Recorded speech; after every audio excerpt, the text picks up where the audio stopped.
추미애 장관과 관련된 개각 문제 말씀드렸는데 김은미 장관이 교체됐습니다. 변창흠 신임 국토부 장관 후보자로 발표가 됐는데요. 과연 청문회가 논란일 겁니다. 그는 누구일지부터 함께 보시죠. 변창흠 국토교통부 장관 후보자 김현미보다 더 세다. 전세 관련 임차인 보호하려면 최소 6년 살게 해줘야 된다. 세입자 권익 보호 항조. 그러니까 지금 4년보다 더 세다. 주택 공급 관련 부동산 시세 차익을 사회에서 환수해야 된다. 공공자가주택 도입 지금보다 더 세다. 과거 변창흠 후보자의 발언들도 들어보시죠. 문재인 정부의 그 주택 정책의 성적을 매긴다면 역대 정부 중 상중하로 따지면 어느 정도에 들어가실 것 같아요? 저는 이제 중상 이상은 된다 생각합니다. 중상 정도? 네. 예, 굉장히 높이 평가해 주시네요. 그러면 최근 박근혜 정부, 이명박 정부, 새 정부 비교할 때는 어느 정도 될 것 같아요? 몇 등 정도? 그 셋 비교하면 그래도 지금 정부가 제일 낫다고 제일 낫다. 생각합니다. 왜냐하면 앞에 두 정부는 좀 힘식이었어요. 답변해주세요. 전월세 3법 그거에 대해서는 어떻게 생각하는지 간단하게만 한번 말씀해 주세요. 네, 저 임대료 인상을 목적으로 2년 만에 사람을 나가게 한다는 것은 정당하지 않지 않습니까? 세계 어느 나라든지 주택을 시장에 완전히 맡기는 나라는 없습니다. 그렇죠. 시간이 없으니까. 하는 것은 정부가 어쨌든 판단을 하는 거죠. 스스로 주택정책 집행기관으로서 평가한다면 상중하 어느 그룹에 놓고 싶으세요? 저희들로서는 최선을 다했다고 생각합니다. 네. 저희들이 과거 정부나 역대 정부 어느 때보다도 많은 물량의 주택 공급을 하고 있고.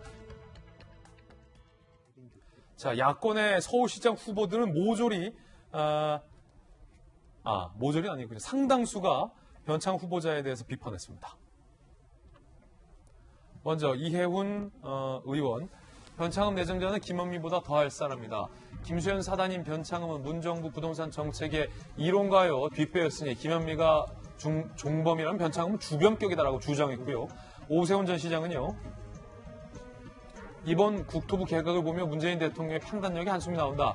아직도 부동산 폭등의 근본적 원인에 대해 감조차 잡지 못하고 있는 문 대통령의 고장난 판단력이다라고 비판을 했는데 김수경 박사님, 세간에서 제기되고 있었던 부동산 시장의 문제점 등에 대해서 앞서 발언해서 문재인 정부가 중상이다라고 굉장히 높은 점수를 줬던 신임 국토부 장관 후보자에 대한 이 논란 어떻게 보십니까? 그러니까 어쨌든 이 정부의 방향이 맞다는 믿음을 확고하게 가지고 있는 것 같아요. 그 결과가 무엇이었든 간에 그것으로 이제 뭐 고통받는 사람들이 있다면 그것은 어쩔 수 없는 이제 부작용일 수는 있지만 어쨌든 지금 정부가 맞는 방향으로 갖고 있다는 믿음이 확고한 분인 것 같고 이제 그래서 이제 김현미 전 장관보다 더 센 사람이 왔다 이런 평가가 있는 것 같고요. 이분이 이제 보면 여태까지 2006년도에 그런 서울시장 선거 때 강금실 열린우리당 후보를 지지한 그때부터 시작해서 그 뒤로 쭉 줄고 참여정부와 그 현 정부의 부동산 정책에 이런저런 영역들로 많이 참여를 했습니다. 그리고 이제 이분의 아까도 설명하셨지만 기본적인 어떤 생각은 부동산으로 발생한 차익이나 어떤 그런 이익은 공공이 환수해야 된다는 입장을 아주 강하게 가지고 있어요. 그리고 좀 전에 그 코멘트에서도 나왔지만 그 임대차 보호법이 지금 2+2, 2년 플러스 2년까지 연장할 수 있는데 3년 플러스 3년, 그래서 6년까지도 살 수 있게 해줘야 된다는 입장이고 또 양도세 같은 경우도 더 규제를 심하게 하고 양도 차익이 발생한 거에 대해서 혜택을 주는 걸 좀 없애자는 쪽이어서 기존에 이제 김현미 장관보다도 더 많은 규제가 나올 것 같은데 이제 걱정이 되는 건 뭐냐면 김현미 장관이 41개월 동안 이제 장관직을 수행하면서 24번의 대책이 나왔습니다. 물론 본인은 4번이라고 주장을 하고 계시지만 이제 24번의 조정이 나왔는데 그게 굉장히 부동산 시장을 좀 들쑤셨고 좋지 않은 방향으로 자극해서 부동산이 폭등하는 결과를 나왔는데 결국 바뀐 장관 역시 규제 일변도 혹은 그것보다 더 심한 규제가 계속 들어가게 된다면 이 부동산 시장이 이렇게 좀 잠잠해지는 것보다는 오히려 더 들쑤셔질 우려가 있고 사람들의 피로도가 지금 극심하게 높아 있는 상황에서 과연 이 새 장관이 이러한 좀 민심을 달래고 좀 부동산 정책을 좀 옳은 방향으로 가져가게 될지에 대해서는 매우 의문이 드는 상황입니다. 지금까지 정부와 국토부 장관과 또 언론, 또 시장의 평가가 엇갈린 대목이 있었는데 대표적인 거 두 가지가 임대차 3법하고 얼마 전에 발표됐던 전세 대책, 많은 조간신문들에서는 그 두 정책이 효과를 발휘하지 못하고 있다. 오히려 더 부작용을 낳고 있다라는 보도들도 있었고, 이에 대해서 정부와 김현미 장관은 그렇지 않다라고 부인을 해왔던 입장인데, 앞서서 이용구 차관 때처럼 제가 이렇게 질문을 드릴게요. 청와대의 생각, 문재인 대통령의 판단이 세간의 정부 정책에 대한 방금 말씀드렸던 비판에 대해서 과연 대통령은 어떻게 생각하고 있는 것가 궁금한데, 변창흠 후보자를 임명했다는 것이 무언가의 지표가 될 수 있습니까?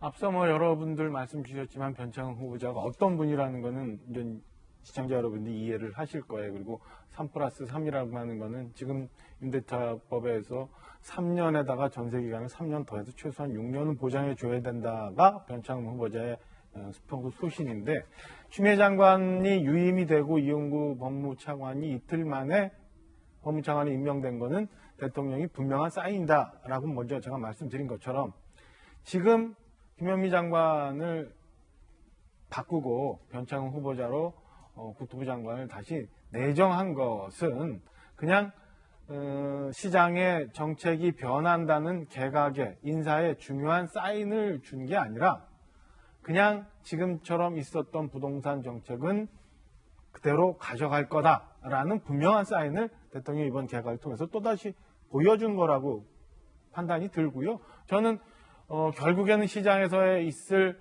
부동산 문제의 여러 부작용이 1년 반 안에 해소가 될 건지 안 될 건지, 이 건도 대통령이 이번 판단에 굉장히 결과를 많이 영향을 미치기 때문에 고스란히 이마저도 대통령이 또 후에 정치적 부담으로 가질 수밖에 없는 상황이다라고 해석을 하고 싶습니다. 예, 변창흠 장관 후보자 출근길에 뭐라고 말했는지 조금 전 저희들이 취재했습니다. 들어보시죠.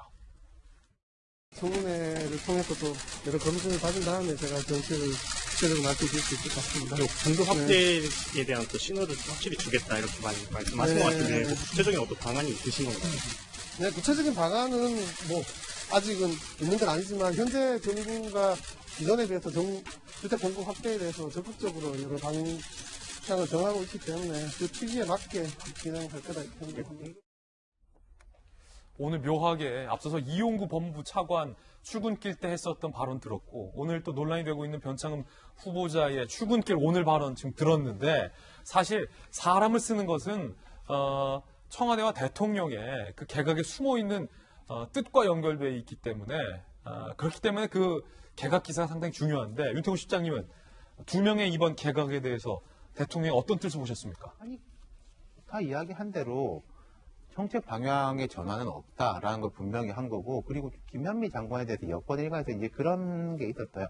관료들에 대해 가지고 속속들이 알아서 통제 못한 게 아니냐라는 이제 그런 쪽에 불만이 있는데, 변창흠 내정자 같은 뭐 지명자 같은 경우에는 관련 전공자인데다가 서울시에서 SH공사 사장, 그리고 이제 우리나라 전체를 총괄한 LH공사 사장을 했기 때문에 그런 부분에 대한 장악력이라는 전문성이 높을 거다. 이 방향으로 더 세게 가자라는 거는 뭐 분명히 한 거고요. 그거에 대해서는 현 정부 부동산 정책에 대해서 이제 방향은 맞다라고 생각하는 분들은 박수를 치는 것이고, 코드가 맞다. 틀렸다라고 생각하는 분은 이제 X인데, 제가 이제 뭐 약간 재밌는 이야기 하나 해드리자면은, 여성부 장관하고 복지부 장관 후보자도 같이 지명됐지 않습니까?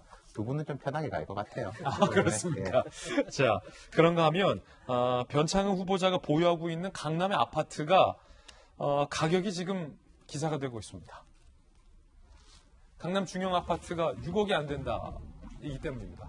변창흠 후보자 3월 공직자 재산 신고 당시 서울 서초구 방배동의 아파트 가액이 5억 9천만 원이다라고 작년에 신고를 했다는데, 14가구밖에 없는 나홀로 아파트로 매물이 없어서 시세 가늠이 난항이다라는 뭐 참고 사항도 있습니다. 김수현 박사님, 서초구 방배동의 129제곱미터 아파트가 6억이 안 된다고요?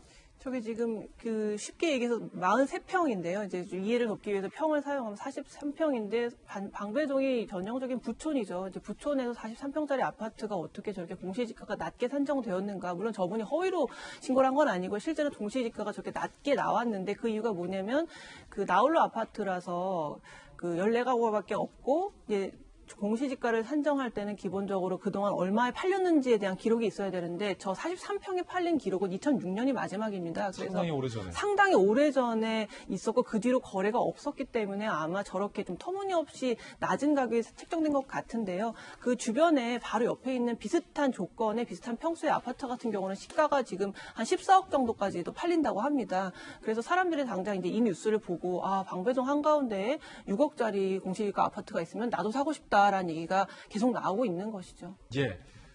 저희들은 60초 광고 후에 돌아오겠습니다. 잠시 후에 뵙죠.